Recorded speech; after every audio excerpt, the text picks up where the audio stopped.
వాళ్ళకి ఇలాంటి type of respirator ఇవ్వాలి. రెస్పిరేటర్ అంటే మనం చూస్తుంటాం కోవిడ్ టైంలో డాక్టర్స్ వేసుకుంటారు, ఇట్లా పెద్ద పెద్దగా ఉంటాయి.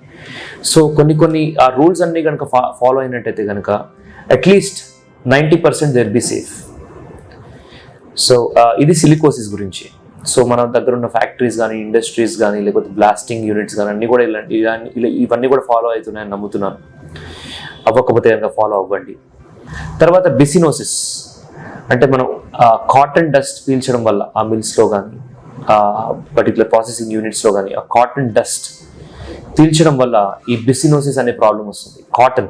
ఆ కాటన్ ఫైబర్స్, సన్నగా ఉండే ఫైబర్స్ అన్ని కూడా లంగ్స్లోకి వెళ్ళి సేమ్ ప్రాబ్లం. ఇప్పుడు ఇందాక మనం మాట్లాడుకున్నట్టే ఆ పొరలన్నీ కూడా గట్టిగా అయిపోయి ఆక్సిజన్ సరిగా అందక దగ్గు, ఆయాసం, చివరికి బెడ్కి పరిమితం అవుతారు.